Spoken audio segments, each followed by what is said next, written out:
Hello NEET aspirant. आज हम physics का ईएमआई चैप्टर शॉर्ट नोट्स के थ्रू कंप्लीट रिवीजन करने वाले हैं। कोशिश करेंगे विद इन 1 आवर्स हम इसको कंप्लीट कर लें। इसमें सारे हम कंसेप्ट जितने भी हैं फॉर्मूलाज हैं सारे रिवाइज करेंगे, रिकॉल करेंगे अच्छे से, ठीक है। और जो भी दूसरे टॉपिक से लिंक होगा उसको भी साथ साथ हम कंसेप्ट को कवर करते चलेंगे। और इसको कवर करने के बाद क्वेश्चन प्रैक्टिस आपको खुद से करना होगा, ठीक है। Now let us start. सबसे पहले हम बात करेंगे इस चैप्टर में एक्चुअल में हमें डील करना है किस किस चीज़ के साथ है। देखिए सबसे पहले हम यहाँ पे हम फ्लक्स देखेंगे, ठीक है। फ्लक्स चेंजिंग होगा तो उसे हम ईएमएफ जो है उसके बारे में पढ़ेंगे। ईएमएफ के बाद यहाँ पे हम करंट, इंड्यूस करंट जो आएगा उसके बारे में पढ़ेंगे, ठीक है। फिर यहाँ पर हम इंड्यूस्ड इलेक्ट्रिक फील्ड के बारे में पढ़ेंगे, सेल्फ इंडक्टेंस के बारे में पढ़ेंगे, सोलिनॉइड का सेल्फ इंडक्टेंस, कॉइल का, ठीक है। और हम यहाँ पे एक बहुत इंपॉर्टेंट टॉपिक आता है जिसमें हम ट्रांसफॉर्म होता है उसके बारे में पढ़ेंगे, पीरियोडिक ईएमआई में पढ़ेंगे, ठीक है। तो अब यहाँ पर सबसे पहले हम स्टार्ट करते हैं। सबसे पहले फ्लक्स है। फ्लक्स होता क्या है, देखिए मान लीजिए फॉर एग्जांपल आपके पास एक सर्कुलर कॉइल है और इसमें जो एरिया वेक्टर है हमेशा इसका परपेंडिकुलर होता है और परपेंडिकुलर होगा। और हम मान लीजिए किसी भी एंगल से यहाँ पर मैग्नेटिक फील्ड इसमें पास करा रहे हैं कॉइल के थ्रू और इन दोनों के बीच का एंगल थीटा है। तो यहाँ पे जो फ्लक्स है उसको हम लिखेंगे बी डॉट ए। क्या लिखेंगे? बी डॉट ए, यानी B is a magnetic field, A is area vector and cos theta जो हो जाएगा ये डॉट प्रोडक्ट है तो हम इसको बी ए कॉस थीटा लिख सकते हैं। इन दोनों के बीच का एंगल होगा दैट इज़ थीटा। ये फॉर्मूला तभी वैलिड है अगर हमारे पास मैग्नेटिक फील्ड कांस्टेंट होगा। फॉर एग्जांपल अगर मैग्नेटिक फील्ड कांस्टेंट नहीं है, मान लीजिए हमें magnetic field as a function of area दिया हुआ है, तो हम यहाँ से इंटीग्रेशन से निकालेंगे magnetic flux is equal to close integral of B dot D S के बराबर हो जाएगा। ये तभी लगाएंगे हम तब जब magnetic field as a function of area दे रखा होगा आपको। सपोज करिए अगर मैग्नेटिक फील्ड एरिया के परपेंडिकुलर हैं तो इसका मतलब ये हुआ कि एरिया वेक्टर तो आपका हमेशा परपेंडिकुलर टू सरफेस होता है और जो मैग्नेटिक फील्ड है आपने वो पैरेलल टू द सरफेस है। ठीक है, सुन लीजिए, magnetic field parallel to the surface है और एरिया वेक्टर के परपेंडिकुलर है, यानी मैग्नेटिक फील्ड ऐसे लगाई आपने और एरिया वेक्टर ये है तो इन दोनों के बीच एंगल 90 डिग्री। तो उस टाइम जो फ्लक्स होगा वो क्या होगा? ज़ीरो होगा। ये चीज़ हो गई। फ्लक्स की यूनिट है newton upon metre into ampere. ये एसआई यूनिट या एम के एस यूनिट होगी और अब इसको हम वीबर भी कह सकते हैं। वीबर डब्ल्यू बी से डिनोट करते हैं। दूसरी सीजीएस यूनिट मैक्सवेल होती है और हमें यहाँ पे रखना है कि 1 वीबर इक्वल्स टू 10⁸ मैक्सवेल होता है। अच्छा, यहाँ पे एक चीज़ लिखी थी मैंने, स्पीड जो है ये electric field upon magnetic field. Actual में आपने एक चैप्टर पढ़ा होगा ईएमआई, तो उस ईएमआई में हमको एक चीज़ पढ़ाई जाती है, इसको हम ऐसे भी याद रखते हैं कि velocity electric field upon magnetic field, यानी इसको हम आपने पढ़ा होगा ऐसे electric field upon magnetic field equals to C. तो इसको हम बी सी से याद रख सकते हैं ऐसे कि अगर मान लीजिए इसमें क्या होगा, एक कंपोनेंट दे देगा, इलेक्ट्रिक फील्ड दे देगा, मैग्नेटिक फील्ड पूछेगा, मैग्नेटिक फील्ड दे देगा, इलेक्ट्रिक फील्ड पूछेगा, ठीक है।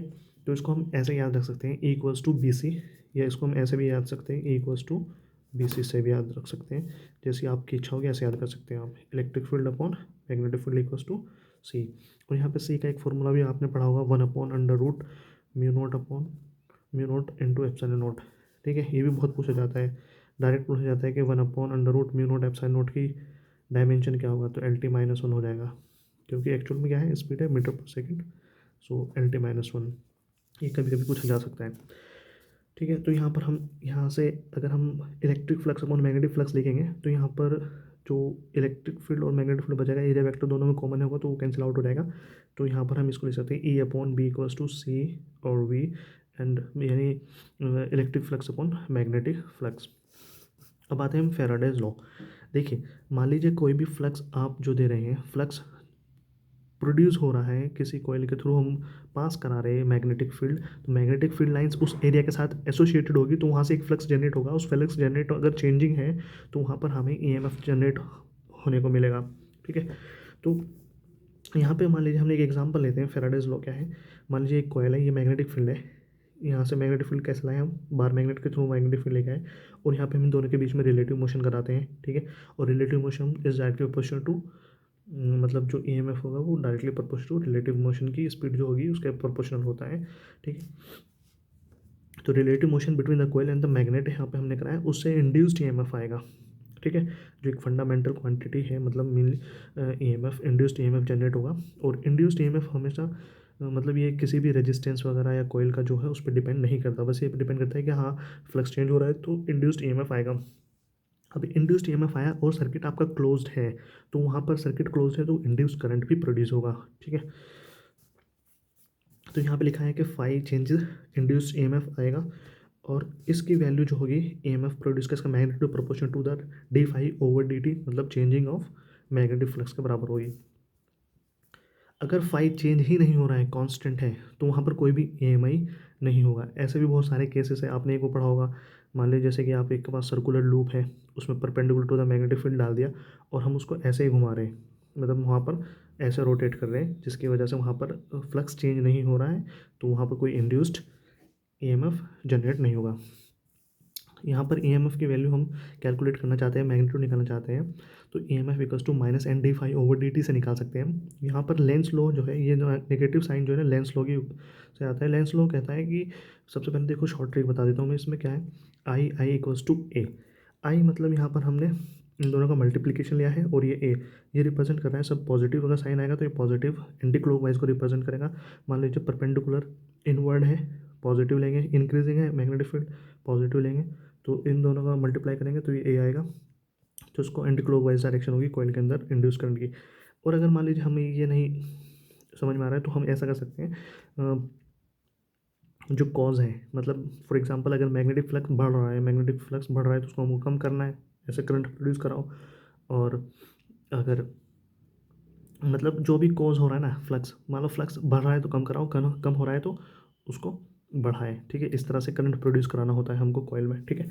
यहाँ पे एक चीज़ दिखा हुआ है, मान लीजिए किसी भी एक कंडक्टर है, उस कंडक्टर के अंदर हमने किसी मैग्नेट को ऊपर से छोड़ दिया है, तो यहाँ पे इसके साथ मैग्नेटिक फील्ड लिंक करेगी तो यहाँ फ्लक्स चेंज होगा, तो इससे इंड्यूस्ड ईएमएफ आएगा, तो करंट आएगा, उससे मैग्नेटिक फोर्स लगेगी, मैग्नेटिक फोर्स लगेगी तो इसको अपोज करेगी। मतलब ये जब जैसे डाउन द रूट जाएगा तो धीरे धीरे देखो वेलोसिटी और टाइम ग्राफ क्या होगा, वेलोसिटी धीरे धीरे बढ़ेगी बढ़ेगी और एक वक्त आएगा कि जाके कांस्टेंट हो जाएगी, और इसी को हम बोलते हैं टर्मिनल वेलोसिटी। यहाँ पे एक केस दिया हुआ है कॉइल का, यहाँ पर कॉइल में दिया है कि मान लो मैग्नेटिक फील्ड इसके साथ लिंक हो रहा है, मैग्नेटिक फील्ड इसके साथ लिंक हो रहा है, तो यहाँ पर उसका एक्सेलेरेशन पूछा है मैग्नेट का, बार मैग्नेट का, ये लेस देन जी आएगा, और जब निकल जाएगा ना इससे पास हो जाएगा तो इसको अट्रैक्ट करेगा ना, तो भी ए इज लेस देन जी आएगा, मतलब ऊपर रिपेल करेगा, नीचे अट्रैक्ट करेगा, इस वजह से यहाँ पर भी ए लेस देन जी होगा और यहाँ पर भी ए लेस देन जी होगा, ठीक है। इंड्यूस्ड पैरामीटर के बारे में बताइए, ई एम एफ की मैग्नीट्यूड हमने आपको बताई, E M F equals to minus N D phi over D T. Induced current निकालना तो I equals to E M F upon resistance, और ई एम एफ की वैल्यू आपने निकाली तो N by R D phi over D T से हम निकाल सकते हैं। इंड्यूस चार्ज, देखिए करंट है, उस करंट को क्या लिख सकते हैं हम, D phi over D T, ये लिखा हुआ है करंट, ठीक है। इस करंट को जहाँ हम D Q over D T लिख देंगे, ये लिख दिया D Q over D T, और डी टी से डी टी कैंसिल हो जाएगा इधर से, और ये बच जाएगा हमारे पास डी क्यू यानी induce charge equals to N upon R into D delta phi मतलब चेंजिंग फ्लक्स, इसको हम ऐसे भी लिख सकते हैं, delta Q equals to N by R delta phi मतलब चेंजिंग फ्लक्स। यानी इसका मतलब जो इंड्यूस्ड चार्ज है वो कभी भी टाइम पे डिपेंड नहीं करता, ये बहुत क्वेश्चन पूछा जाता है। इंड्यूस्ड हीट एक आता नहीं, बस इसको हम ऐसे याद कर लेते हैं, H equals to integration of T one से टी टू कर देंगे और E square by R into D T. अब आते हैं हम इंड्यूस्ड इलेक्ट्रिक फील्ड। देखिए इंड्यूस्ड इलेक्ट्रिक फील्ड एक्चुअल में प्रोड्यूस हुआ है due to changing of magnetic field with respect to time. मान लीजिए हमने यहाँ पर एक ऐसा मैग्नेटिक फील्ड है जो चेंजिंग है, और यहाँ पर हमने कॉइल रखी हुई है इसमें। सो क्या होगा कि चेंजिंग मैग्नेटिक फील्ड जो है टाइम के साथ चेंज हो रहा है मैग्नेटिक फील्ड, इस चेंजिंग मैग्नेटिक फील्ड्स की वजह से इसमें इंड्यूस्ड करंट आएगा, उस इंड्यूस्ड करंट से एक इलेक्ट्रिक फील्ड जनरेट हुआ, that is induced electric field. और इंड्यूस्ड इलेक्ट्रिक फील्ड जो है ये कैसा होता है, नॉन कंजर्वेटिव होता है, आगे हम इसके पॉइंट्स देखेंगे। देखिए इसका फॉर्मूला है, अगर हमें निकालना है वैल्यू मैग्नीट्यूड निकालना होगा तो closed integral of E induced into D L equals to E मतलब E M F equals to D phi over D T, यहाँ से हम कैलकुलेट कर सकते हैं। देखो पॉइंट इंड्यूस इलेक्ट्रिक फील्ड के बारे में क्या है, ये एक नॉन कंजर्वेटिव है। नॉन कंजर्वेटिव का मतलब हो गया कि यहाँ पे किसी भी लूप के अंदर जो वर्क डन होगा वो जीरो नहीं होगा। इलेक्ट्रोस्टैटिक फील्ड की बात हम करते हैं तो वहाँ पे वो work done over the loop जो है ज़ीरो होता है। ये एक क्लोज लूप फॉर्म करेगा, it forms the close loop, ये क्लोज लूप फॉर्मेशन करेगा। इसकी डायरेक्शन होगी हमेशा in the direction of induce current, और यहाँ पर दिया है कि D B over D T produce induce electric field, मतलब चेंजिंग मैग्नेटिक फील्ड प्रोड्यूस, मतलब ऐसा मैग्नेटिक फील्ड जो टाइम के साथ वेरी कर रहा है, टाइम के साथ चेंज हो रहा है, वो इंड्यूस इलेक्ट्रिक फील्ड प्रोड्यूस करेगा। यहाँ पे कंसेंट्रिक सर्किल की फॉर्म्स में हमें यहाँ पर जो है इंड्यूस इलेक्ट्रिक फील्ड मिलेगा, और ये always perpendicular to magnetic field होगा। फॉर एग्जाम्पल ये एरिया है, उस एरिया में जो है हमने मैग्नेटिक फील्ड परपेंडिकुलर इनवर्ड है, और ये टाइम के साथ चेंजिंग दे रखा है, तो इससे इंड्यूस इलेक्ट्रिक फील्ड जो आएगा वो मैग्नेटिक फील्ड के क्या होगा, परपेंडिकुलर होगा, मतलब इंड्यूस इलेक्ट्रिक फील्ड। यहाँ पे एक चीज़ है आपको डिस्क, ये डिस्क जो है हमने मान लीजिए मैग्नेटिक फील्ड के अंदर रख दी, और इसको हम रोटेट करा रहे हैं, ठीक है, थीटा से, मतलब ये चेंज हो रहा है ऐसे मैग्नेटिक फील्ड के अंदर, तो यहाँ पे फ्लक्स चेंज हो रहा है। सो इससे आने वाला जो ईएमएफ होगा, EMF D phi over D T, इसकी वैल्यू हम लिख सकते हैं हाफ बी ओमेगा रेडियस का स्क्वायर। अब रेडियस आर दे रखा हो या ए दे रखा हो, उसके हिसाब से हम ले लेंगे। अब आते हैं हम सेल्फ इंडक्टेंस के बारे में बात करते हैं, ठीक है। देखो सेल्फ इंडक्टेंस, सबसे पहले सिचुएशन देखते हैं क्या हो सकते हैं। मान लीजिए फॉर एग्जांपल आपके पास ये कॉइल है, बैटरी से कनेक्ट कर दिया और यहाँ पर एक की को क्लोज किया हमने, तो इसमें करंट दौड़ना शुरू किया, ठीक है। अब मान लीजिए करंट जो है, इस कॉइल के अंदर जो करंट आ रहा है वो एक्चुअली हमने मान लिया कि कांस्टेंट है, तो उससे कांस्टेंट करंट से जो मैग्नेटिक फील्ड आएगा वो भी कांस्टेंट होगा, और ये मैग्नेटिक फील्ड जो है, जो मैग्नेटिक करंट की वजह से प्रोड्यूस हुआ है, ये मैग्नेटिक फील्ड इस कॉइल के साथ लिंक करेगा। जब इसके साथ लिंक करेगा तो फ्लक्स प्रोड्यूस होगा, और वो फ्लक्स भी कैसा होगा, कांस्टेंट होगा। तो यहाँ पर कोई भी ईएमएफ जनरेट नहीं हो रहा है, मतलब यहाँ पर चेंजिंग फ्लक्स नहीं है, चेंजिंग फ्लक्स नहीं तो कोई भी ईएमआई नहीं होगा।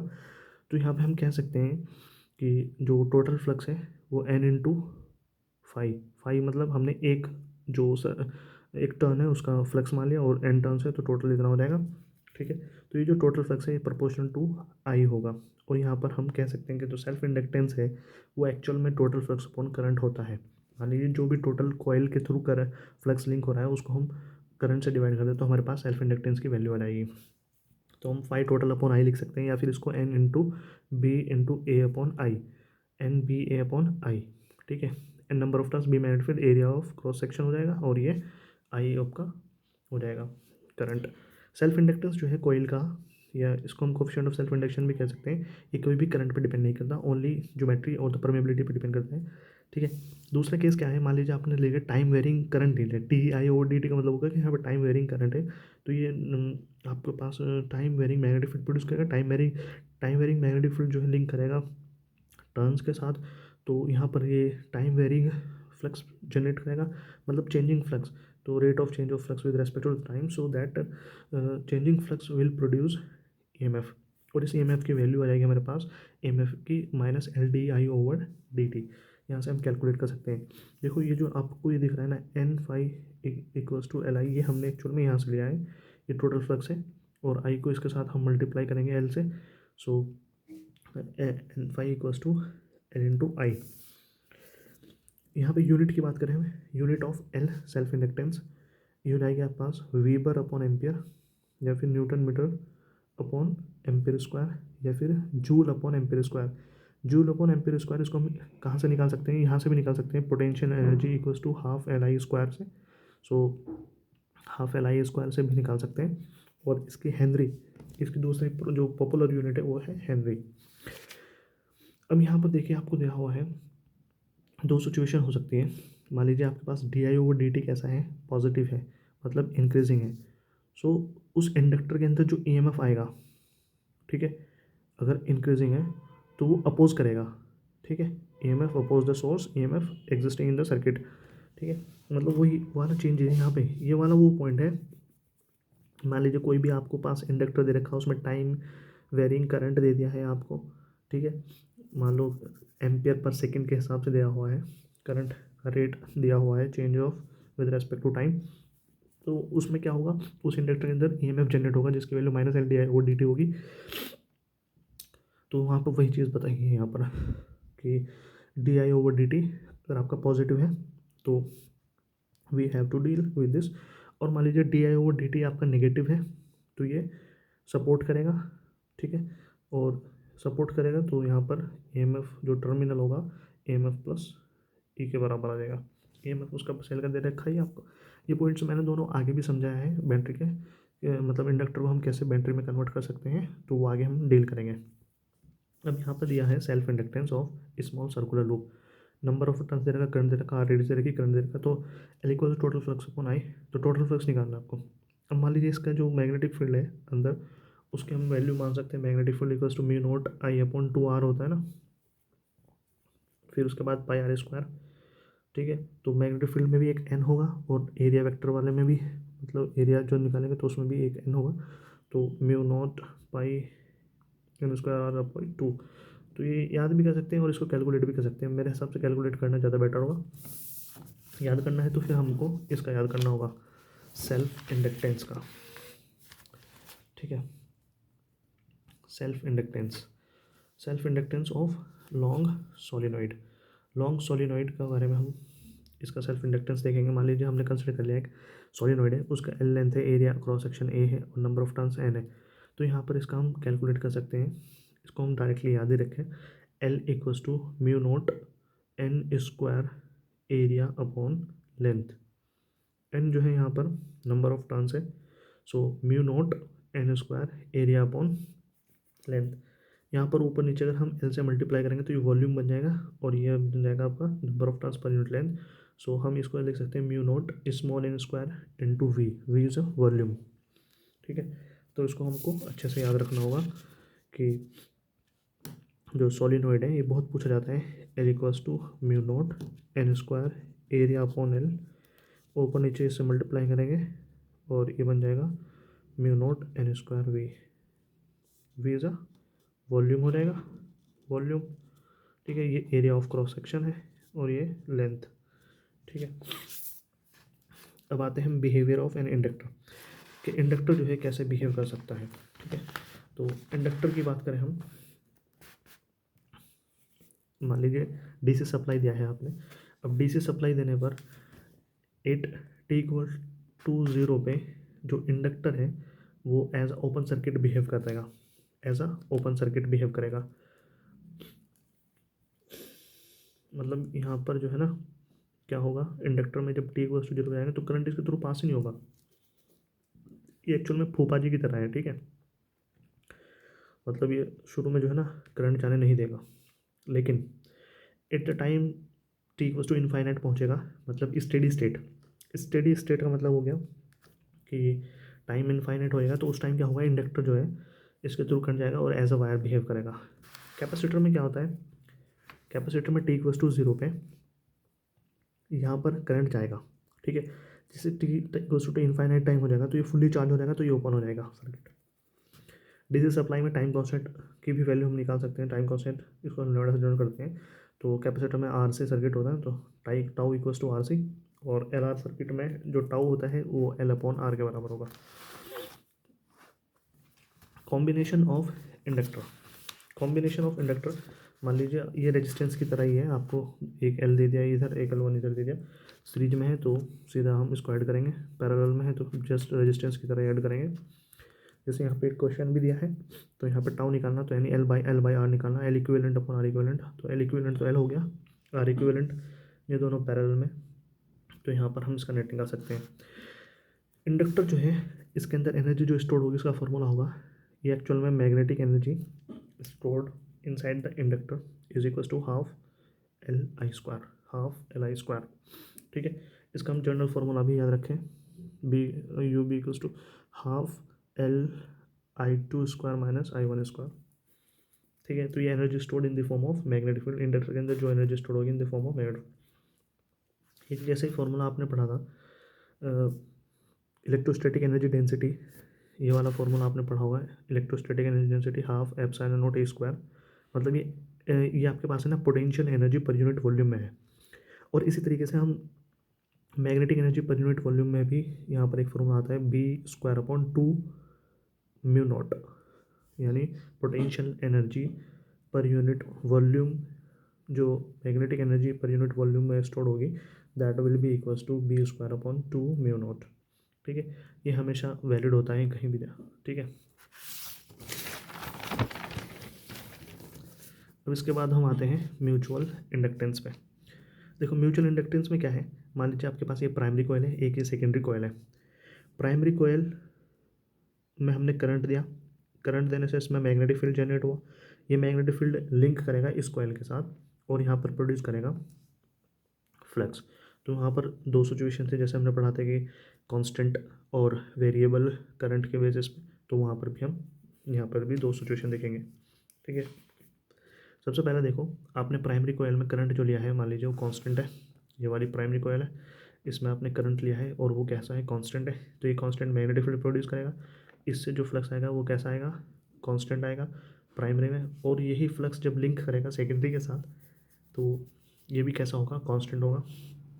तो यहाँ पर कोई EMI जनरेट नहीं होगा। तो यहाँ पर हम लिखेंगे एस जो है सेकेंडरी कॉइल को रिप्रेजेंट करेगा, फाई भी सेकेंडरी को रिप्रेजेंट करना है। तो total flux with secondary upon current, इसी को बोल देंगे हम M. M is a mutual inductance. So mutual inductance actually the total flux linked with the secondary coil upon current on primary coil. इससे प्राइमरी कॉइल से divide कर देंगे। ठीक है, तो म्यूचुअल इंडक्टेंस एन एस मतलब number of turns in secondary coil, B P मतलब magnetic field of primary coil into A, area मतलब common area divided by current of primary coil. Mutual inductance भी geometry of the coil या orientation पे depend करता है, जो current है primary coil में उस पर डिपेंड नहीं करता है। म्यूचुअल इंडक्टेंस, मान लीजिए अगर हम यहाँ पर जो करंट है प्राइमरी कॉइल में उसको टाइम के साथ रेस्पेक्ट के साथ चेंजिंग ले लें, तो यहाँ पे फ्लक्स भी चेंजिंग आएगा, फ्लक्स चेंजिंग आएगा प्राइमरी के अंदर, तो सेकेंडरी के अंदर भी चेंजिंग आएगा। तो इस वजह से EMF जो प्रोड्यूस होगा सेकेंडरी में minus M D I over D T, वो जो लेंगे प्राइमरी कॉइल का करंट होगा। ठीक है, यूनिट ऑफ म्यूचुअल इंडक्टेंस बिल्कुल सेम एल की तरह ही होगी। ठीक है, अब यहाँ पर एक क्वेश्चन दिया हुआ है, मान लीजिए आपके पास एक सोलिनॉइड है और एक यहाँ पर सोलिनॉइड और एक ऊपर यहाँ पर दूसरी कॉइल है जिसको हमने सेकेंडरी कॉइल माना है, इसका कैपिटल आर रेडियस मान है इसके तरह। तो यहाँ पे हमेशा बहुत सारा क्वेश्चन पूछा जाता है इसका प्रोपोर्शनलिटी। सो म्यूचुअल इंडक्टेंस यहाँ पर हम निकालेंगे, वही पहले मैग्नेटिक फील्ड देखेंगे, फिर उसका फ्लक्स देखेंगे किस किसके साथ प्रोड्यूस हो रहा है, फिर उस कॉमन एरिया से जो छोटा वाला एरिया उससे मल्टीप्लाई करेंगे। तो यहाँ पे देखो एरिया छोटा वाला ये है, स्मॉल आर वाला, तो पाई आर स्क्वायर, यानी यहाँ पर प्रोपोर्शनलिटी बहुत ज़्यादा पूछा जाता है। तो इसको हम म्यूचुअल इंडक्टेंस को ऐसे भी याद कर लें, यहाँ पर mu naught number of turns in secondary coil, number of turns in primary coil into A upon L. Area cross section को हम पाई आर स्क्वायर लिख सकते हैं, पाई इधर लिखते हैं, स्मॉल आर स्क्वायर लिख दिया, तो यहाँ प्रोपोर्शनलिटी आ जाएगा small R square upon L. ठीक है, बहुत बार एग्जाम में पूछा गया है। इसी तरह से मान लीजिए आपके पास ये प्राइमरी कॉइल है और ये सेकेंडरी कॉइल है, तो ये मैग्नेटिक फील्ड प्रोड्यूस करेंगे, ये वाला मैग्नेटिक फील्ड लेंगे मतलब यहाँ पर, और एरिया ये वाला लेंगे छोटा वाला, तो छोटा वाला एरिया लेंगे तो आर स्क्वायर, और ये मैग्नेटिक फील्ड में आएगा कैपिटल आर वाला। इसी तरह से ये स्क्वायर लूप है, इस एक बड़ी सा स्क्वायर है, एक छोटा स्क्वायर है। ठीक है, तो हम कौन सा एरिया वाला लेने वाले, ये वाला, तो proportionality A square by capital लेके आ जाएगा। ये से कपलिंग फैक्टर होता है। ठीक है, और कपलिंग फैक्टर मान लीजिए इसको हमें म्यूचुअल इंडक्टेंस के इक्विवेलेंट निकालना है, तो एम इक्वल्स टू निकालना है, तो के under root L1 into L2, और यहाँ पर जो इसका जो के होगा 1 हो जाएगा, इसका के 0 हो जाएगा, और इसका के 1 2 के बीच में होगा, क्योंकि इसका फ्लक्स तो कम्प्लीटली पूरा का पूरा लिंक होगा ना, इसके साथ कोई लिंकिंग नहीं होगी फ्लक्स, और इसमें जो है थोड़ा बहुत लिंक होगा। अब आते हैं हम मोशनल EMF।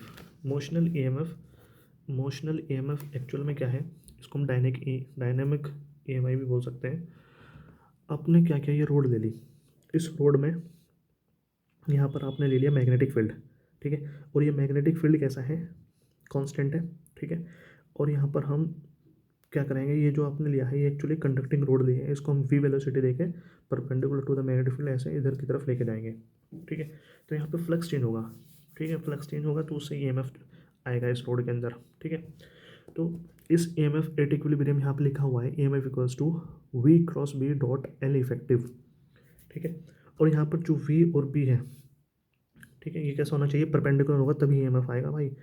V B और L, V cross B if dot L effective जो है ना, ये तभी आएगा, मान लीजिए अगर हमें यहाँ पर तीनों एक दूसरे के म्यूचुअली परपेंडिकुलर हो, तभी ये सिचुएशन पॉसिबल है। इनमें से अगर एक भी कोई सा पैरेलल हो गया ना, V B के साथ पैरेलल हो गया या B L इफेक्टिव के साथ पैरेलल हो गया, या वेलोसिटी जो है लेंथ के जो इफेक्टिव है, ये बहुत बार पूछा जाता है, ये पैरेलल हो गया, तो यहाँ पे EMF डायरेक्ट जीरो मार देना भैया। ठीक है, ये आगे देखें हम कैसे अंडरस्टैंडिंग करेंगे इस कंसेप्ट को। Concept of motional EMF conductors में ओनली, यानी कंडक्टर्स होना चाहिए यहाँ पे, कंडक्टर जो होना चाहिए तभी यह मोशनल ईएमएफ आएगा रोड के अंदर। All EMF, all emotional EMF cutting magnetic field is necessary, मतलब यहाँ पे मैग्नेटिक फील्ड जो है ना, फ्लक्स का लिंक कटना हो, मतलब मैग्नेटिक फील्ड लाइन्स कटनी चाहिए किसी तरह से, तभी यहाँ पर जो है फ्लक्स चेंज होने से इमोशनल ईएमएफ आएगा। Find the direction of current inside the conductor और हाई पोटेंशियल एंड। ठीक है, तो इसको हम कैसे करेंगे, हमने मैग्नेटिक फील्ड में भी हमने आपको ये बताया था कि राइट हैंड थंब रूल से हमेशा कैसे डायरेक्शन ऑफ फोर्स निकालते हैं या किसी भी करंट कैरिंग वायर पर फोर्स निकालते हैं, लेकिन हमको यहाँ पर ये बताना है कि left hand tool first time हम यहाँ पे यूज़ कर रहे हैं, वरना हमेशा हम राइट हैंड यूज़ करते हैं। ठीक है, तो यहाँ पर हमने अपना लेफ्ट हैंड ले लेंगे। लेफ्ट हैंड में जो फिंगर्स होगी वो डायरेक्शन होनी चाहिए फिंगर्स की हमेशा perpendicular, sorry in the direction of magnetic field. और जो पाम है वो हमेशा किधर जाना चाहिए आपका, जिधर आप रोड मूव कर रहे हो वेलोसिटी के डायरेक्शन में। जो थंब होगा वो हमेशा पॉइंट होगा टूवर्ड्स हाई पोटेंशियल, मतलब फिंगर्स जो है ना मैग्नेटिक फील्ड, और जो palm opening direction of velocity, palm opening will tells about the high potential point, so we can decide the plates which one is towards or which point is at high potential actually। यहाँ पे कुछ examples भी दिया हुआ है। For example यहाँ पर जो है ये यूनिफॉर्म मैग्नेटिक फील्ड है, इसके अंदर हम लूप को जो है ले जा रहे हैं, लेकिन हम इस लूप को ना मैग्नेटिक फील्ड के अंदर ही है, मतलब आई मीन से दैट ये मैग्नेटिक फील्ड से बाहर ही नहीं निकल रही, यानी फ्लक्स चेंज नहीं हो रहा। तो फ्लक्स चेंज नहीं हो रहा तो इसका मतलब ईएमएफ जीरो होगा। यहाँ पर सिर्फ यहाँ तक ही मैग्नेटिक फील्ड है। ठीक है, कंप्लीटली लूप नहीं, सिर्फ यहाँ तक मैग्नेटिक फील्ड है और इसको हम इधर की तरफ लेके जा रहे हैं। ठीक है, तो यहाँ पर जब हम इसको इधर की तरफ लेकर जाएंगे इस लूप को, तो उस टाइम फ्लक्स चेंज होगा। ठीक है, और फ्लक्स चेंज होने से करंट एमएफ आएगा, उसकी वैल्यू BVL होगी, एमएफ इक्वल्स टू BVL। और इस करंट हमें निकालना, इसका रेजिस्टेंस आगे रखा है, तो I equals to AMF upon R से निकाल सकते हैं। इसी तरह से देखो यहाँ पर ये वाला केस दे रखा है हमको, यह मैग्नेटिक फील्ड आउटवर्ड है, ये एक रोड है, इसका पॉइंट है P और ये Q, और इसको यहाँ पर हमने वेलोसिटी दे दी इधर, और ये थीटा से दे दिया। तो इसके हम कंपोनेंट कर लो, तो इसका एक कंपोनेंट इधर आ जाएगा V sin थीटा, और एक कंपोनेंट आ जाएगा V cos थीटा इधर वाला। ठीक है, तो जो ये वाला कंपोनेंट इधर आएगा ये तो लेंथ के पैरेलल हो जाएगा, तो ये वाला तो नहीं देगा ईएमएफ, सिर्फ और सिर्फ ये वाला देगा। ठीक है, तो यहाँ पर V cos थीटा वाला कंपोनेंट ही जो है ये इधर परपेंडिकुलर टू द लेंथ है, यही BVL में हम इसको यहाँ पे पुट कर सकते हैं, BVL cos थीटा से। और हाई पोटेंशियल निकालना है तो अपना लेफ्ट हैंड थंब रूल लगाइए। देखो फील्ड बाहर की तरफ है, वेलोसिटी अपर इधर है, तो ये पॉइंट आपका थंब जो है ना इस साइड डायरेक्टेड होगा, तो इसका मतलब ये हुआ कि वो is at a high potential. इसी तरह से यहाँ पे एक सेमी सर्कुलर लूप दे दिया। ठीक है, ये रेडियस आ रहे हैं, यहाँ पर भी दूसरी एक सेमी सर्कुलर लूप है। देखो इसको हम इधर लेके जा रहे हैं, तो इसका एल इफेक्टिव ये वाला पॉइंट है और इसका एल इफेक्टिव भी यही है। तो यहाँ पर ये एल इफेक्टिव और V और B तीनों परपेंडिकुलर है, तो यहाँ BVL effective L effective value 2 आ जाएगी। लेकिन इसमें यहाँ पर हम जो है ना ये इधर लेके जा रहे हैं और इफेक्टिव लेंथ भी इसका इधर है, तो यानी एल इफेक्टिव और V के बीच पैरेलल हो गया, तो इस वजह से ईएमएफ जीरो हो जाएगा। एक इम्पोर्टेंट आर्टिकल बहुत पूछा जाता है यार, ये मान लीजिए आपने क्या करा, एक सर्किट बनाया, रेजिस्टेंस है, ये रोड है। ठीक है, ये पॉइंट्स दे दिया आपने। ठीक है, और इसकी एल लेंथ मान ली, और आप इसको क्या कर रहे हैं, इसको रोड को जो है ना, ये स्लाइडिंग रोड है, इसको सरका रहे हैं आप। ठीक है, तो यहाँ पर इंड्यूस्ड ईएमएफ की वैल्यू आ जाएगी BVL से, इंड्यूस्ड करंट BVL बाई, और जो इसका रेजिस्टेंस दे रखा होगा। यहाँ पे फोर्स जो आएगी ना, फोर्स आपने पढ़ा होगा जैसे कि मैग्नेटिक फील्ड में जो फोर्स होती है BIL। ठीक है, तो BIL, तो B मैग्नेटिक फील्ड ले सकते हैं, करंट अभी आप निकाला यहाँ से, इसकी वैल्यू पुट करेंगे और ये एक्सटर्नल फोर्स आ जाएगी। मतलब हम चाहते हैं कि एक्चुअल में इसमें जो रोड है इसमें ये बैटरी की तरह बिहेव करेगी, करंट आएगा, और करंट आएगा तो उस पर एक ये मैग्नेटिक फील्ड के अंदर तो फोर्स जनरेट, फोर्स लगेगी, तो it means it will be, यहाँ पे एक जो फोर्स लग रही है ना फोर्स, ये फोर्स जो है ना इसको अपोज करने की कोशिश करेगा। ठीक है, तो आपको अगर ये कांस्टेंट चलाना है तो यहाँ पे एक्सटर्नल फोर्स अप्लाई करनी होगी। हीट I² R से निकाल सकते हैं। पावर, देखो पावर निकालनी है आपको, तो dW/dt यहाँ से पावर निकाल सकते हैं, F external force dot V से। ठीक है, तो F.V पावर होती है, तो F एक्सटर्नल डॉट V, तो F.V से हम यहाँ पर वैल्यू पुट करके कैलकुलेट कर सकते हैं। ठीक है, नाउ अब हम चलते हैं यहाँ पर जो आपके पास है मोशनल ईएमएफ, रोटेशनल ईएमएफ। ठीक है, रोटेशनल ईएमएफ जो है, रोटेशनल ईएमएफ में पढ़ेंगे हम क्या है कि मान लीजिए आपके पास क्या है, एक रोड है, इस रोड को हमने मैग्नेटिक फील्ड के अंदर रखा और यहाँ पे हिंज कर दिया। हिंज करने के बाद हम इसको यहाँ पर एल इफेक्टिव लेंथ है और इसको हम ऐसे रोटेट करा रहे हैं, ठीक है। तो conducting road in the magnetic field road करा रहे हैं, तो नेट ईएमएफ जो आएगा, ये बहुत ज़रूरी है, इसका हम ये भी फॉर्मूला रखें और डायरेक्ट भी याद रखें। तो B omega integration 0 to L करना है, एक्स डी एक्स, ये भी याद रखना है। और नेट अगर हमें जनरली याद रखना तो half B omega L square, B magnetic field, omega इसका एंगुलर स्पीड दे रखा है और एल जो है इसका लेंथ दे रखा है, ठीक है। और मान लीजिए अगर हमने यहाँ पे तो हिंज कराया रोड में किसी एक पॉइंट पर, कॉर्नर पर, लेकिन हम यहाँ बीच में हिंज करा देते हैं, मतलब ये L1 और ये L2, तो हम यहाँ पर हाई पोटेंशियल पॉइंट भी देख सकते हैं और लेफ्ट हैंड थंब रूल से कौन किधर होगा, ठीक है। तो मान लीजिए हम V P minus V Q equals to half omega L2 square minus L1 square से कैलकुलेट कर सकते हैं। देखो इंटीग्रेट वाला फॉर्मूला यहाँ पे काम आएगा जब हम इसमें निकालेंगे वोल्टेज ईएमएफ इसके अंदर, तो यहाँ पर हम जो लिखेंगे B omega X D X का इंटीग्रेशन 0 to L, तो यहाँ पे इन दोनों का पोटेंशियल डिफरेंस आ जाएगा। यहाँ पर बी और सी का पोटेंशियल डिफरेंस 0 होगा क्योंकि वुड है, ठीक है, तो इसमें इंड्यूस्ड ईएमएफ नहीं आएगा, कंडक्टर होना चाहिए। फिर उसके बाद यहाँ पर जब हम लिमिट्स रखेंगे तो यहाँ पर हम लिमिट रखेंगे 2L से 3L तक चाहिए हमको, फिर इन दोनों को हम इक्वेट करके निकाल लेंगे। फिर यहाँ पे देखिए आपको दिया हुआ है 8 आइडेंटिकल स्पोक्स दे रखे हैं, रेडियल स्पोक्स, और ईएमएफ पूछा है आपको, और मैग्नेटिक फील्ड टुवर्ड्स आउटवर्ड है। और मैग्नेटिक फील्ड कैसा है, मान लीजिए आपके पास चेंजिंग है, ठीक है, और इसको हम ऐसे रोटेट करा रहे हैं इस पर, मतलब एक्चुअल में ये रेडियल स्पोक्स ना ऐसे, और ये फील्ड को क्या करेंगे, कटिंग करेंगे ना, तो इससे जो है ईएमएफ प्रोड्यूस होगा, ठीक है। तो यानी ईएमएफ का जो होगा ना यहाँ पर और यहाँ पर, ये सारी की सारी एक बैटरी की तरह बिहेव करेंगे सारे के सारे रेडियल्स को, और सारे के सारे पैरेलल में है, तो यानी पैरेलल में तो वोल्टेज सेम रहता है, तो इसका मतलब यहाँ पर ये होगा कि यहाँ से और यहाँ तक पेरीफ्री और सेंटर, मतलब ये जो सेंटर है और ये पेरीफ्री, इन दोनों के बीच में जो वोल्टेज आएगा ना, एक्चुअल में क्या होगा, वो एक ही के बराबर आ जाएगा, ठीक है, क्योंकि सब पैरेलल में, सारी सब तो बैटरी की तरह बिहेव करेंगे ना, तो इसको half B omega R square से निकाल सकते हैं। देख लीजिए अब यहाँ पर आपको एक मेटालिक डिस्क दिया है, ये मेटालिक डिस्क है, इसको ओमेगा से रोटेट करा रहे हैं और इसके सेंटर और पेरिफेरी के बीच में हमें वोल्टेज निकालना है, तो voltage EMF equals to half B omega small R square से निकाल सकते हैं। अब आते हैं हम पीरियोडिक ईएमआई। जो पीरियोडिक ईएमएफ, देखो मैंने आपको एक चीज़ बताई थी, जो मैग्नेटिक फ्लक्स है, मैग्नेटिक फ्लक्स ये होता है magnetic flux B A cos theta.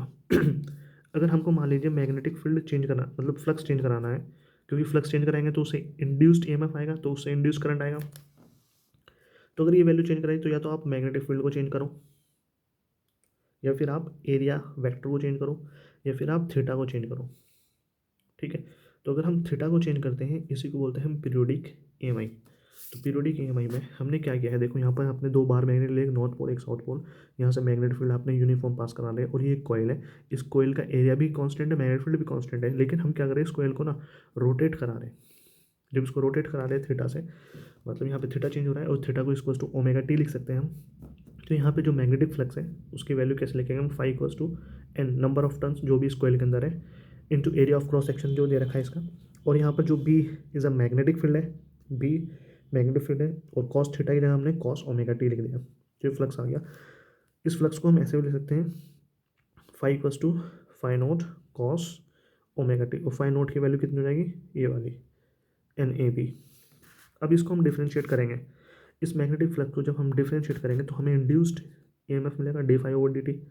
जब हम इसको डिफ्रेंशिएट करेंगे तो कॉस थीटा डिफ्रेंशिएट होगा, इसका ओमेगा बाहर आएगा एक, और ये साइन थीटा में चेंज हो जाएगा, सो कॉस थीटा का डिफ्रेंशिएशन साइन थीटा हो जाएगा, और ये डिफ्रेंशिएशन माइनस वाला जो टर्म्स हो तो हो जाएगा कैंसिल, मतलब लेंस लॉ से अकॉर्डिंग पुट करके।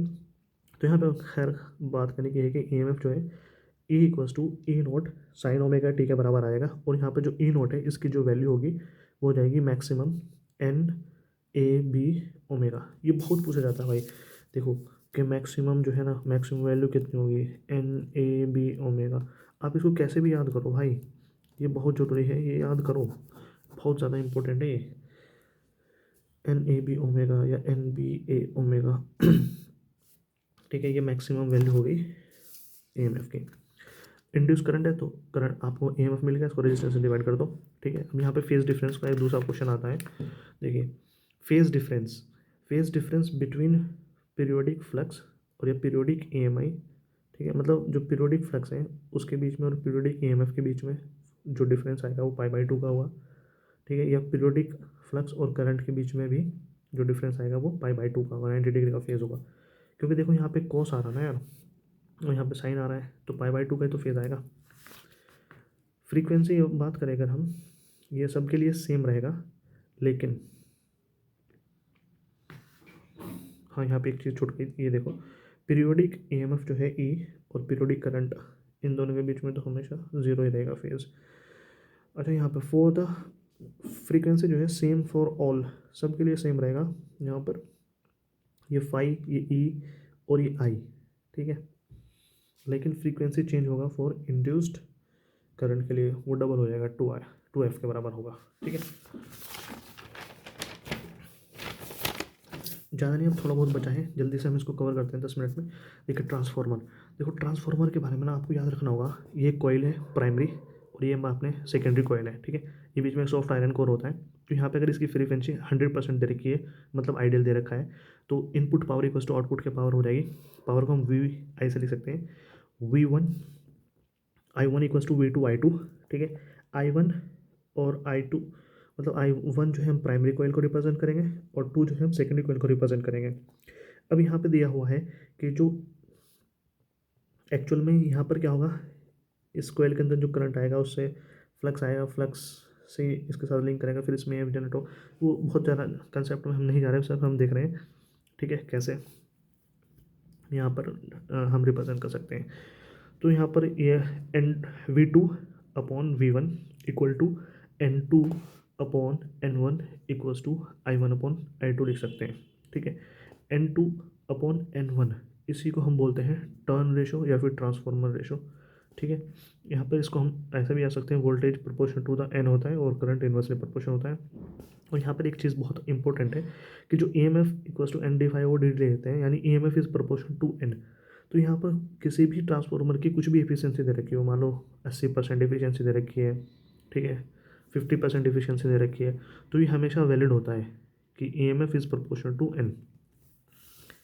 और इसको हम बात करेंगे नॉन आइडियल ट्रांसफार्मर है आपके पास, तो नॉन आइडियल ट्रांसफार्मर में एफिशिएंसी को मैंने नोट कर दिया, तो एफिशिएंसी आउटपुट अपॉन इनपुट, तो output power upon input power लिखेंगे, तो यहाँ से V2/I1 equals to efficiency primary upon, ये होगा आपके पास प्राइमरी अपॉन सेकेंडरी, ये सेकेंडरी है, ठीक है, सेकेंडरी। तो हमें एक फॉर्मूला जो याद रखना है वो रखना है ये वाला, V2/V1 equal to N2/N1 equal to efficiency I1/I2। 1 जो है प्राइमरी कॉइल के लिए है, 2 सेकेंडरी कॉइल के लिए है। ये फॉर्मूला हो गया नॉन आइडियल के लिए, ये याद कर लो बस सिर्फ। लेकिन अगर आपको आइडियल के लिए पूछा जाए तो इसमें इफिशियंसी की जगह आप 1 रख दो, तो आपको वापस वही फार्मूला मिल जाएगा, ठीक है। तो ये आप ट्रांसफार्मर के लिए ये चीज़ याद रखो। हम ये वोल्टेज को ई से भी डिनोट कर सकते हैं, secondary upon primary, secondary upon primary, बस ये उल्टा होगा, प्राइमरी अपॉन सेकेंडरी, ठीक है। फिर हम आते हैं मूविंग कॉइल गैल्वेनोमीटर। यहाँ पर हमको याद रखना होगा ये वाली चीज़, बिना equal to K theta, B magnetic field, I current हो जाएगा, एन नंबर ऑफ टर्न्स, और ये ए जो है आपके पास एरिया ऑफ क्रॉस सेक्शन हो जाएगा, और के जो है टॉर्शनल कांस्टेंट हो जाएगा, ठीक है, और एन नंबर ऑफ टर्न्स, और थीटा आपको यहाँ पर यह है। एक्चुअल में इसमें क्या होगा, मूविंग कॉइल गैल्वेनोमीटर में टॉर्क जनरेट होती है, फिर उससे हम अलग अलग चीज़ें निकालते हैं। तो सबसे पहले निकालते हैं करंट सेंसिटिविटी। करंट सेंसिटिविटी होगा मतलब थीटा अपॉन करंट, तो हमें यहाँ से आई की वैल्यू यहाँ से इस फॉर्मूला से निकालेंगे और रखेंगे, ठीक है, और ये BNA/K के बराबर आ जाएगा। तो ये इसको हमने बोलते हैं करंट सेंसिटिविटी। और वोल्टेज सेंसिटिविटी अगर हमें निकालना है तो हमने जो ये निकाला था करंट सेंसिटिविटी, इसी में 1/R से मल्टीप्लाई कर देंगे, ठीक है। तो 1/R से मल्टीप्लाई करेंगे तो हमारे पास वोल्टेज सेंसिटिविटी आ जाएगा। तो हम इसको लिख सकते हैं voltage sensitivity to current sensitivity by resistance, ठीक है। फिर यहाँ पे एक क्वेश्चन दिया हुआ है, देखो इस क्वेश्चन में क्या दिया है। मान लीजिए आपके पास यहाँ पर एक कैपेसिटर है, एक इंडक्टर है, और यहाँ B1 है बल्ब, और यहाँ B2 है, और यहाँ पर ये एक बैटरी लगाई गई है, और यहाँ पर एक की है। कह रहा है कि जैसे हम की को लॉक करेंगे, मतलब इसको हम की को क्लोज करेंगे तो इसमें क्या होगा। ठीक है भाई, इसको हम जब क्लोज करेंगे तो इसमें क्या होगा, करंट जनरेट होगा, करंट जनरेट होगा, फिर ये इसमें करंट ऐसे घूमेगा, फिर यहाँ स्टोर होगा। तो बल्ब पे क्या फ़र्क पड़ेगा। देखो यहाँ पे कुछ पॉइंट्स दिए गए हैं, मैं डायरेक्ट बताता हूँ आपको। जो फर्स्ट बल्ब है, फर्स्टली B1 और B2 विल ग्लो, दोनों ग्लो करेंगे, और फाइनली बिकम डेड, दोनों साइमल्टेनियसली डेड बनेंगे, डेड हो जाएंगे, मतलब आफ्टर सम टाइम्स। ठीक है,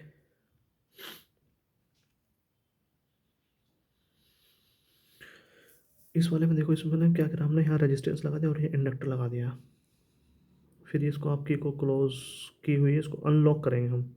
तो यानी इसका मतलब पहले से इसमें करंट चलना होगा ना इधर से यार, तो इसमें मैग्नेटिक फील्ड एनर्जी स्टोर हो रही होगी। जब स्टोर हो रही होगी तो ये बल्ब जो है सप्लाई करेगा, और जब तक ये चलती रहेगी एनर्जी, उसके बाद जब ख़त्म हो जाएगी, दोनों एक साथ साइमल्टेनियसली डाई कर जाएंगे कुछ देर के बाद। इस वाले केस में जब हम इसको लॉक करें ना, तो दोनों को लॉक करेंगे, और उसके बाद जब एनर्जी ख़त्म हो जाएगी इसकी, इंडक्टर की भी, तो उस टाइम दोनों डेड हो जाएंगे।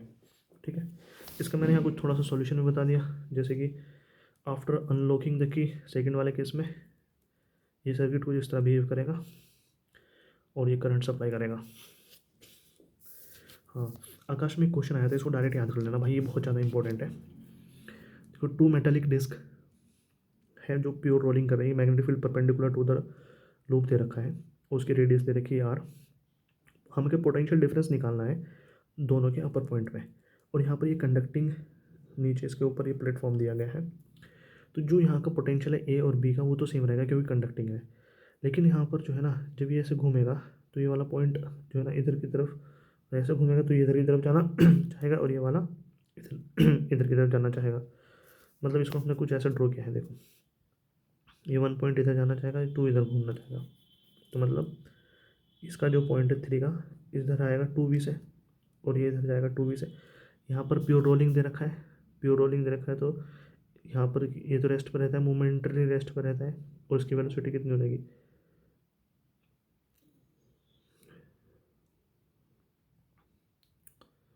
इस पॉइंट की वेलोसिटी कितनी हो जाएगी। मान लो अगर ये सेंट्रिक वेलोसिटी V है, तो V इधर, और omega to V into R, तो इसकी भी V हो गई, 2V हो जाएगी ना। तो 2V इधर इसकी लिख दी, 2V इसकी इधर लिख दी। तो अब यहाँ पर इसका पोटेंशियल डिफरेंस 1 और 3 का ये लिख सकते हैं हम, फिर 4 का ये लिख सकते हैं, और फिर दोनों का इक्वेशन करके हम जब ऐड करेंगे, तो यहाँ पर डायरेक्ट याद कर लो, अपर का कितना आ गया, 4VBR के बराबर आ जाएगा। 4VBR 4VBR 4VBR 4VBR 4VBR। ठीक है, अब यहाँ पर देख लीजिए आप, इस क्वेश्चन में क्या समझाने की कोशिश करी है मैंने, ये कंसेप्ट समझाने की कोशिश करिए। मान लीजिए आपके पास जो है ना, ये मैग्नेटिक फील्ड इधर है और एरिया वेक्टर भी इधर है। ठीक है, यानी circular coil of the radius 2 metre is put perpendicular in uniform magnetic field. इसको हमने perpendicular to the magnetic field रखा है, तो यहाँ पर फ्लक्स इतना आ जाएगा। इसको हम फिर 180 डिग्री से क्या करें, रोटेट करा दें। तो इसमें जो डायरेक्ट फ्लक्स है ना, पहले मान लो B है, तो बाद में -B है, तो चेंज इन फ्लक्स कितना हो जाएगा, 2B है, याद रखना है बस। तो 2B है फ्लक्स है, तो यहाँ से इंड्यूस चार्ज निकाल सकते हैं आप। ठीक है, ये कैलकुलेट कर सकते हैं। अब यहाँ पर देखो, if not given and assume steady state, कुछ कहा नहीं गया है, तो वहाँ पर स्टेडी स्टेट आपको अज्यूम करना पड़ता है T = इनफाइनाइट टाइम में। जैसे कि यहाँ पे एक सर्किट दिया है, ये वाला सर्किट है, तो इसमें L दिया हुआ है, R दिया हुआ है, EMF दिया हुआ, और ये रेजिस्टेंस दिया हुआ है।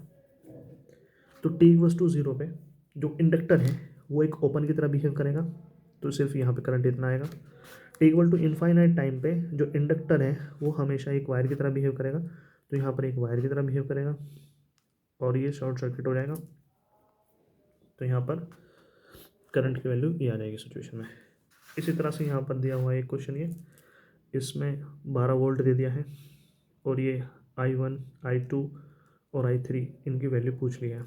तो T = 0 पे, जब T = 0 होगा तो ये इंडक्टर करंट पास होने नहीं देगा, तो यानी ओपन, तो ये किसी काम का नहीं। तो यानी I1 और I2 बराबर हो जाएंगे दोनों, और दोनों किसके बराबर होंगे, यहाँ नेट रेजिस्टेंस 4, तो यानी करंट इक्वल्स टू 12/4 मतलब 12/4 विच इज़ इक्वल्स टू 3।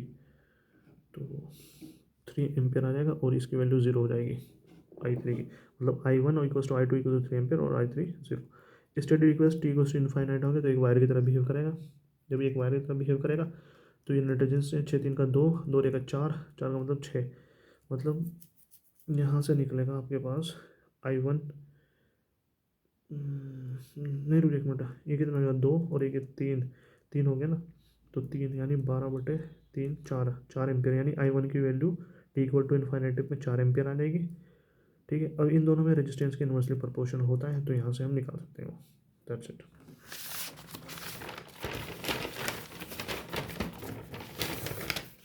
फिर उसके बाद यहाँ पे देखो मैंने फिर से दोबारा से लिख दिया था V2/V1 equals to N2/N1 equals to efficiency I1/I2, और यहाँ पे EMF इक्वल्स टू NdΦ/dt, तो E प्रोपोर्शनल टू N आ जाएगा, तो EMF E1 अब equals to E2 equals to N1/N2 always for any efficiency. ठीक है, हाँ ये वाली बात मैं आपको समझाना चाह रहा था, यहाँ से इंपॉर्टेंट है। मान लीजिए देखो आपको V मतलब A पॉइंट है और ये B पॉइंट है, इन दोनों के बीच का पोटेंशियल डिफरेंस आपको गिवन है 10 वोल्ट, और इसमें करंट जाना है 1 एम्पियर, ये दे रखा आपको इंडक्टर, और E की वैल्यू कैलकुलेट करनी है, और आपको दे रखा current decreasing at the rate of 3 ampere per second. तो यहाँ पे EMF प्रोड्यूस कर रहा है, डिक्रीजिंग दे रखा तो यानी सबसे पहले निगेटिव प्लेट बनाएंगे। ठीक है, इंक्रीजिंग होगा तो पॉजिटिव प्लेट बनाते हैं, और ये वैल्यू यहाँ पे पुट करके हम इसको कैलकुलेट कर सकते हैं।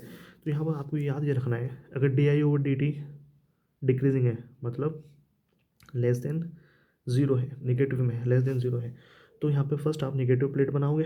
ठीक है, और अगर यहाँ पर आपका जो DI/dt पॉजिटिव है, ग्रेटर देन ज़ीरो, इंक्रीजिंग है, सो यहाँ पर आप पॉजिटिव प्लेट पहले बनाओगे, और इसकी वैल्यू अगर EMF की निकालनी होगी आपको तो इक्वल्स टू LdI/dt से निकालेंगे और इसको हम पुट कर लेंगे। ठीक है, तो देख लीजिए EMI के अंदर जितने भी सारे इंपॉर्टेंट कंसेप्ट बन सकते थे वो हमने यहाँ पे कवर करने की कोशिश करी है।